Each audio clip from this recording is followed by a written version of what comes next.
Que el Señor te bendiga, que el Señor te esté dando tranquilidad en medio de este tiempo tan revuelto, este tiempo en donde pasan tantas cosas que de alguna forma eh, nuestro único amparo y fortaleza es el Señor.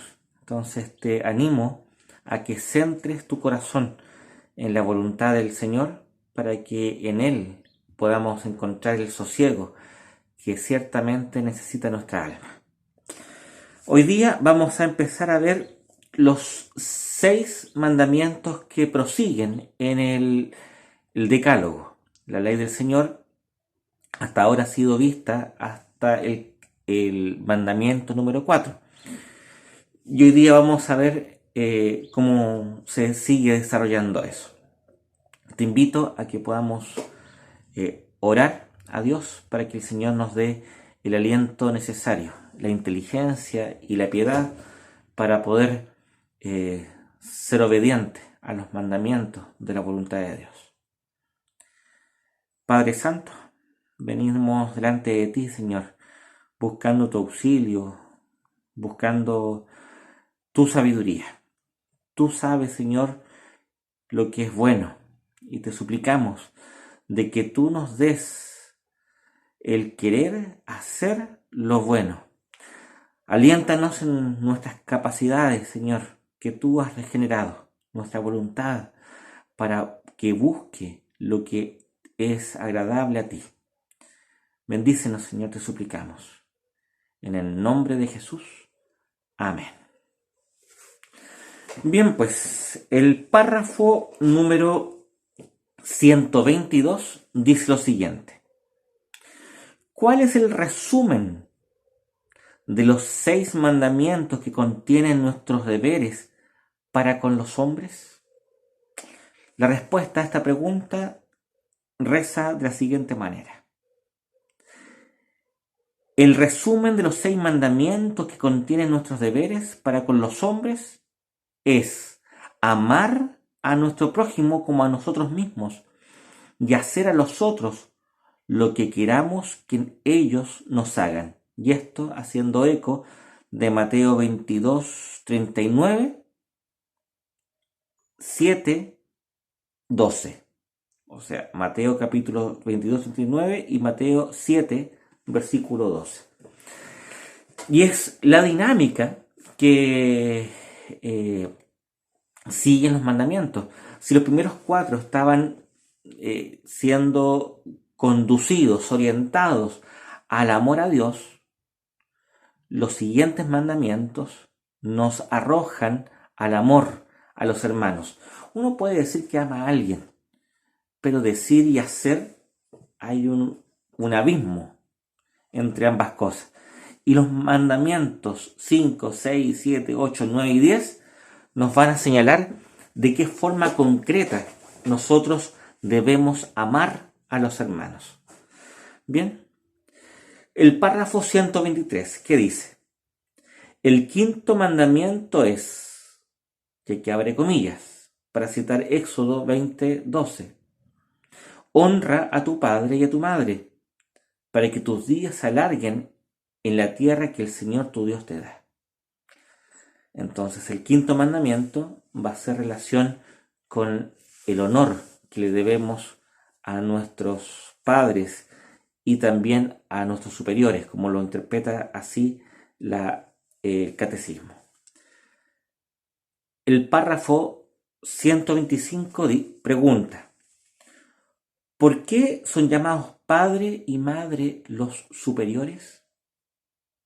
Responde, los superiores son llamados padre y madre para enseñarles a ellos a que en todos los deberes para con los inferiores como padres naturales expresen amor y ternura hacia ellos conforme a sus varias relaciones y para hacer que los inferiores tengan la más buena voluntad y alegría en el cumplimiento de sus deberes para con sus superiores, así lo hicieran con sus padres.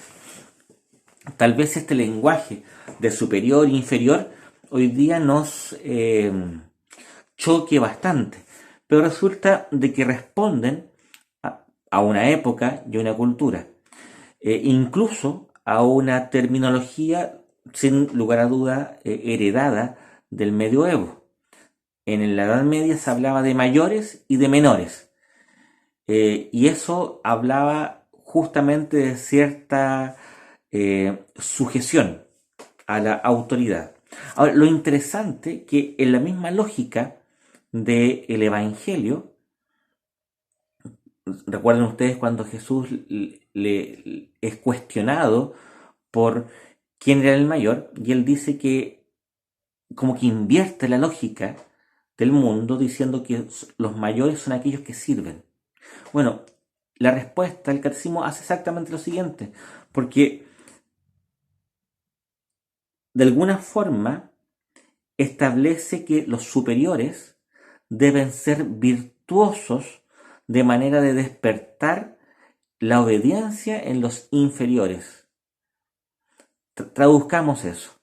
Los padres, para ser obedecidos, deben ser amados. Y nadie ama automáticamente.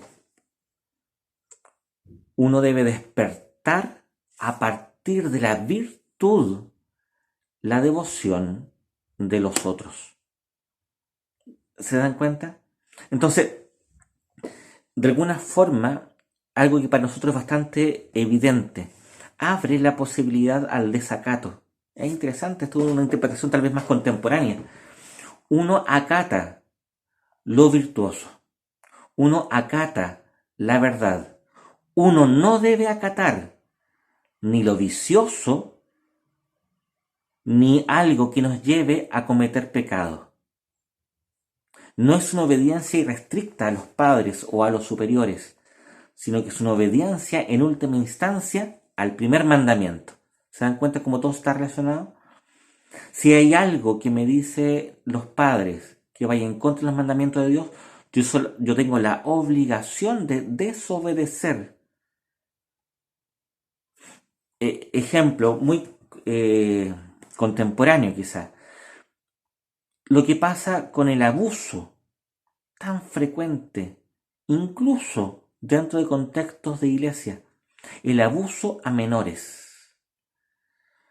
Un menor, aunque sea hijo, no debe obedecer a un padre que le obliga a hacer algo que va en contra de los mandamientos de Dios. Incluso debería denunciarlo. Y no me refiero a denunciarlo a la iglesia, sino que también a la justicia. Y el pastor tiene la obligación de denunciar delitos. Tal cual. Por eso la iglesia no puede encubrir su excusa de el honor a los padres un caso de abuso. Abuso de poder, abuso económico, abuso de físico, abuso sexual. No puede, no debe. ¿Te das cuenta? Un padre que abusa de sus hijos no debe ser obedecido, no debe ser honrado, debe ser corregido. Es más, la corrección a un padre que deshonra su deber de dar un buen ejemplo de virtud a sus hijos, la corrección a ese padre ya es una forma de amarle. ¿Te das cuenta? No porque seas padre y hayas cometido un pecado que haya dañado a tu familia, se te va a deber la lealtad absoluta, solo por ser el que haya engendrado a tal o cual hijo. ¿Te das cuenta? La obligación del hijo es amar al padre y ayudarlo en su virtud. Si el padre se desvía, no debe ser obedecido. El padre no puede ser un tirano ni un pecador. El padre también tiene que pedir perdón. ¿Te das cuenta? A mí, como padre me ha tocado, gracias a Dios, solamente en el comienzo, en que nos dimos cuenta, cuando recién empezamos a ser padres con Paulina, que a veces castigábamos injustamente, que uno tiene que humillarse y pedir perdón, porque para mandar hay que ser virtuoso. La virtud es algo importante. La obediencia propia a los mandamientos de Dios es algo esencial para exigir la obediencia a los hijos. Si yo no guardo el día de reposo, ¿con qué cara voy a exhortar a mi hijo a que lo guarde? Si yo me intoxico bebiendo más de lo que es correcto, si yo me embriago pecando horrendamente de esa forma, ¿con qué cara le voy a exigir a mi hijo que no se alcoholice y que caiga en la miseria de estar embriagado con alcohol o con otra droga? ¿Con qué cara? No puedo. Es imprescindible la virtud de aquellos que dirigen. Así de simple. Y aquí está una cosa que es muy interesante y vamos a conversar un poquito más. El párrafo 126. ¿Cuál es el alcance general del quinto mandamiento? El alcance general del quinto mandamiento abarca el cumplimiento de todos aquellos deberes que tenemos los unos para con los otros en nuestras diversas relaciones, como superiores, inferiores o iguales. Ok, todos tenemos exactamente la misma dignidad, pero evidentemente no todos tenemos las mismas funciones. Y esas funciones encuentran sentido en la lógica del reino cuando son hechas para servir a los otros. Ejemplo, yo no tengo idea de finanzas. No me pregunten a mí por el IVA o por en qué fondo es mejor colocar los ahorros o las cotizaciones de la AFP. No tengo idea.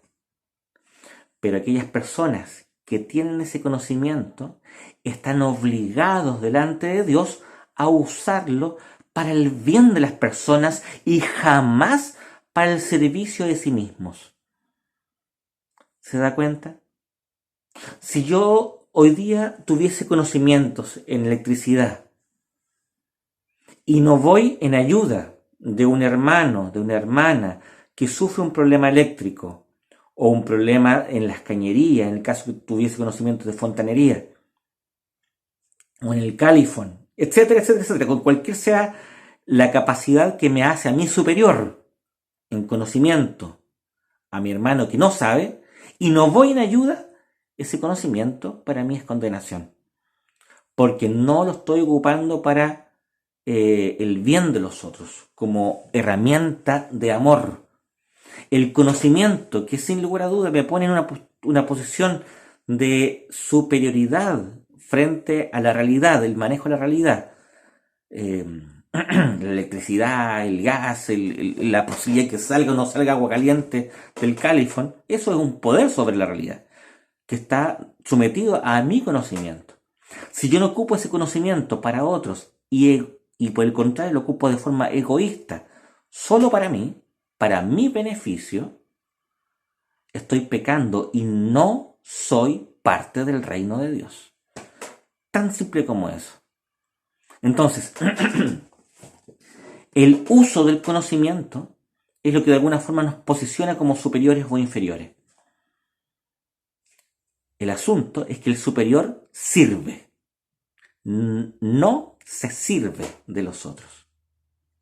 Yo, por pura gracia del Señor, tengo un poquito más de conocimiento en cuestiones teológicas, un poquito más. Si yo ese conocimiento no lo pongo al servicio de los otros, ese conocimiento para mí es maldición. ¿Te das cuenta? Si lo que sabes o la posición en la que has sido puesta no es para bendición de los otros, estamos en un problema gravísimo. El general que no come del mismo rancho con sus soldados, sino que se sirve de su posición para importar muebles caros y tener una salud excelente, ese hombre no merece ser obedecido. No merece. Tal vez por ley el soldado tenga que hacerlo, pero ciertamente no con el gusto de quien tiene auténtica autoridad.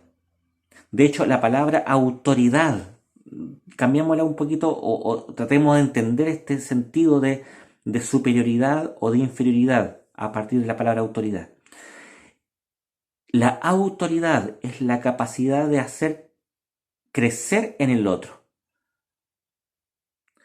Uno se convierte en autor, en un creador, o dicho de otra forma más pedagógica, en un colaborador de que crezca aquello que ya existe en el otro. Ahí, por los pedagogos desde antiguo se habla de la mayéutica. El pedagogo no es el que enseña cosas que no sabía, sino que ayuda a que la persona saque de sí los conocimientos que ya maneja o que tiene que descubrir a partir de preguntas. Hay que sacarle el conocimiento más que imponerle un conocimiento. Entonces, el que tiene una autoridad en tal o cual función que cumpla, como padre, como madre, como jefe, jefa, como gerente, gerenta, como pastor o presbítera, etcétera, tiene que ejercer esa autoridad con esa visión de que todo lo que yo haga es para el crecimiento del otro. Ahora, y aquí lo sabemos, a veces la autoridad tiene que recurrir a métodos dolorosos, porque corresponde hacer eso, y uno de esos métodos dolorosos siempre, hasta nuevo aviso, va a ser decir la verdad. Y como hemos dicho en otras instancias, hay gente que sencillamente no quiere escuchar la verdad y que se va a rebelar. Y es ahí donde la iglesia tiene que actuar usando los medios que tiene de la disciplina, por ejemplo. El pecado hay que castigarlo, hay que ponerle freno. Y es un acto de amor el ejercicio de la autoridad en ese sentido. ¿Estamos? Entonces, vemos entonces de que siempre es vista la autoridad o este ser superior o inferior en relación al amor, en relación al bien que se puede hacer al otro y jamás como una forma de autoafirmarse o de procurar el bien egoísta de uno mismo. Toda posición de autoridad es para servir y jamás para ser servido. Por eso que da un poco de vergüenza y a veces ira ver cómo gente que ha sido puesta en lugar de autoridad se aprovecha para su propio bien de aquellos medios que Dios le dio a administrar. Por eso Dios castiga fuertemente esas conductas. Tal vez aquí es muy cierto aquello de que por donde pecas pagas. Si fuiste infiel en cuestiones económicas, y hay muchas formas de ser infiel, ten por seguro de que Dios te va a disciplinar en la parte económica. Si fuiste infiel en la parte emotiva, ten por cierto que Dios te va a disciplinar en la parte emotiva. Si fuiste infiel en el cuidado de otros, no esperes que te cuiden a ti. ¿Te das cuenta? Es cierto esa piedad popular. Por donde pecas, pagas. Bueno, el Señor nos manda tener en alta estima a nuestros superiores, a nuestros padres, a nuestros pastores, a nuestros jefes, a nuestros presbíteros, pero de una forma colaborativa, ayudándoles a que sean virtuosos. Ayudándoles a que sean virtuosos, para que puedan ejercer su autoridad de forma correcta. ¿Te das cuenta? Esta es la clave del mandamiento.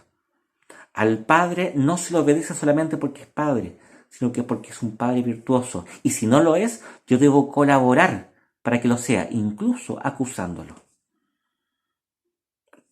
Ante la justicia o ante las autoridades de la iglesia. Es triste, muy triste saber, darse cuenta de que existe abuso dentro de las iglesias. Y por parte de aquellos que debían cuidar de los suyos. La autoridad es un atributo comunicable de Dios. El poder, el ejercicio del acompañamiento, del cuidado, son participaciones de algo que hace Dios. Entonces, cuando no honramos y hacemos según eso, Dios castiga radicalmente. Piensa, por ejemplo, en el castigo del padre que abusa de sus hijos. Dios no va a dejar impune eso. Tengo esa certeza y esa esperanza. Dios no deja impune al padre que no ha sido virtuoso. ¿Te das cuenta? De ahí la importancia. Es tan alta la exigencia que por eso debe ser alta la exigencia de tributar honor a aquellos que se les exige mucho, que se les exige tanto. Tú como miembro de la iglesia me debes a mí, no en cuanto a Carlos Parada, sino en cuanto al ministerio que el Señor con el que el Señor me ha investido, de un respeto tremendo, tremendo. Y Dios te va a castigar si no tienes ese respeto. Pero justamente por ese respeto, tú estás obligado, obligada a ayudarme a ejercerlo con virtud, a través de todos los cauces que existen, a través de los presbíteros, a través de las conversaciones personales. Por eso que es un pecado tan deleznable, condenable y que ciertamente será castigado cuando tú hablas en contra de tu pastor. Y no me refiero solamente a mí, me refiero a todos los pastores. O cuando tú hablas mal de tus padres sin haber hecho el esfuerzo constante y continuo de ayudarlo a ser más virtuoso. Es horrible. La condenación de eso es tremenda. Ojo, uno puede no irse al infierno, pero sí puede sufrir las consecuencias del pecado. Y Dios no deja impune este pecado. Porque es un mandamiento tan importante. ¿Por qué le pongo tanto color a esto? Porque es el primero de los 6 mandamientos relativos a nuestro prójimo. Es decir, nuestros padres, nuestros superiores, vienen a ser el ejemplo o el reflejo más cercano a la reverencia que le debemos solamente a Dios. Así de grave es esto. Por eso Dios no dejará impune el pecado en contra de este mandamiento, ni tampoco dejará sin premio a aquellos que con sana y santa disposición de corazón cumplen este mandamiento, ayudando, venerando y honrando a sus padres y superiores. ¿Nos pilló el tiempo? Mañana continuamos desarrollando el 5.º mandamiento. Que Dios te bendiga y pidamos el auxilio de este Dios que es Padre y que es tan bueno con nosotros. Padre Santo, queremos honrarte y glorificarte porque tú eres la fuente de toda autoridad. Te suplicamos, Señor, que nos des sabiduría para poder vivir santamente este mandamiento. Danos, Señor, la humanidad, Señor, el sentido común, la hombría, el ser bien mujer, para cumplir bien esto, para honrar a nuestros padres, honrar a nuestros superiores, honrar a nuestros jefes, ser leales, Señor. Ayúdanos, Padre, porque ciertamente nuestra sociedad vive una crisis de autoridad. Ayuda, Señor, a los que tú has puesto en gobierno, en cualquier forma de gobierno, familiar, eclesial, comunal, da lo mismo, Señor. Aquellos que tú has puesto en posición de autoridad, ayúdale, Señor, para que puedan ser virtuosos y buenos. Te rogamos esto, en el nombre de Jesús. Amén. Que Dios te bendiga. Nos estamos viendo mañana, si Dios quiere.